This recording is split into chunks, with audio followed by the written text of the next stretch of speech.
Hi, ഇന്ന് നമ്മൾ ചെയ്യാൻ പോകുന്നത് ഇതുപോലുള്ള ഒരു ഗ്രേപ്സ് ഷേപ്പിലുള്ള ഒരു ഇയറിങ്സ് ആണ്. അതിനായിട്ട് ഞാനിവിടെ എടുത്തിട്ടുള്ളത് റെയിൻബോ ബീഡ്സ്, 2 ലീവ്സ്, ഹുക്ക്, 2 ടൈപ്പിലുള്ള ജംപ് റിങ്സ്, ഹെഡ് പിൻ. ആദ്യം ഹെഡ് പിൻ എടുത്ത് അത് റെയിൻബോ ബീഡ്സിനകത്തൂടി ഇതുപോലെ എടുത്തതിന് ശേഷം നമുക്ക് ഇതൊന്ന് ചെറുതായിട്ട് വളച്ചു കൊടുക്കാം. എന്നിട്ട് ആവശ്യമില്ലാത്ത പ്ലേസ് ഒന്ന് കട്ട് ചെയ്ത് മാറ്റാം. എന്നിട്ട് നമുക്ക് ഇതുപോലെ ഒന്ന് വളച്ചു കൊടുത്താൽ മതി. അപ്പോൾ നമുക്കിതാ ഇതുപോലെ ഒന്ന് കിട്ടും. എന്നിട്ട് നമുക്ക് അവിടെയുള്ള എല്ലാ ബീഡ്സും ഇതുപോലെ തന്നെ ചെയ്തെടുക്കണം. ശകലം വലിയ ഇയറിങ്സ് എല്ലാം ഇടാൻ താല്പര്യമുള്ളവർ ഇതുപോലെ ചെയ്ത് നോക്കാം. ഞാനിവിടെ എല്ലാ ബീഡ്സും അതുപോലെ ചെയ്തെടുത്തിട്ടുണ്ട്. നമ്മളിവിടെ ഒരു 10 ബീഡ്സാണ് യൂസ് ചെയ്യുന്നത്. അങ്ങനെ 2 ഇയറിങ്സിലുമായിട്ട് 20 ബീഡ്സാണ് നമ്മൾ ടോട്ടലി യൂസ് ചെയ്യുന്നത്. ഇനി നമ്മൾ ജംപ് റിങ്സ് എടുക്കാം. കുറച്ച് വലിയ ജംപ് റിങ്സാണ് എടുക്കുന്നത്. അതിലാദ്യം 4 ബീഡ്സ് കോർത്ത് കൊടുക്കണം. എന്നിട്ട് ഒരു ലീഫ്, ഹുക്ക്, വീണ്ടും ഒരു ലീഫ്, ഇത്രയും കോർത്തതിന് ശേഷം ആ ജംപ് റിങ്സിനെ ഒന്ന് ടൈറ്റ് ചെയ്ത് കൊടുക്കണം.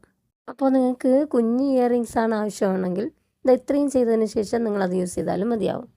ഇനി നമ്മൾ ശകലം വലിയ ജംപ് റിങ്സ് തന്നെ ഒന്നുകൂടി എടുത്തതിന് ശേഷം അതിൽ നമുക്ക് 3 ബീഡ്സ് ഒന്ന് കോർത്ത് കൊടുക്കാം.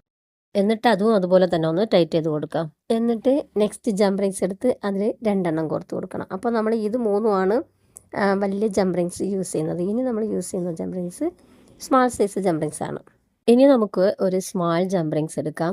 അതെടുത്ത് ഓപ്പൺ ചെയ്തതിന് ശേഷം നമ്മൾ ആദ്യം കോർത്ത് കൊടുത്തല്ലോ 4 ബീഡ്സ് വെച്ച് ആ ജംപ് റിങ്സിൽ ഇതിങ്ങനെ കോർത്ത്, എന്നിട്ട് 3 എണ്ണം കോർത്ത ഇനിയൊന്നും ഉണ്ടായിരുന്നല്ലോ അതിലും കൂടി ചേർത്ത് ജോയിൻ ചെയ്ത് ടൈറ്റ് ചെയ്ത് വിടണം. കണ്ടോ? അപ്പോൾ നമുക്കിതാ ഇതുപോലെ ഒന്ന് കിട്ടും. ഇനി നമുക്ക് ഒരു കുഞ്ഞ് ജംപ് റിങ്സ് എടുക്കാം.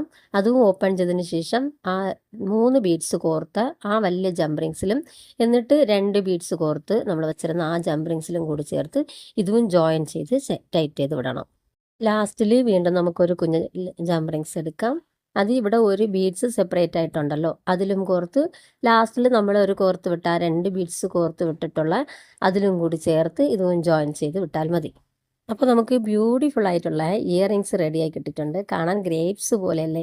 അപ്പോൾ ഇതുപോലെ നിങ്ങൾക്ക് വലിയ ഇയറിങ്സ് ഇടാൻ താല്പര്യമുള്ളവർ ഇതുപോലെ ചെയ്താൽ മതി.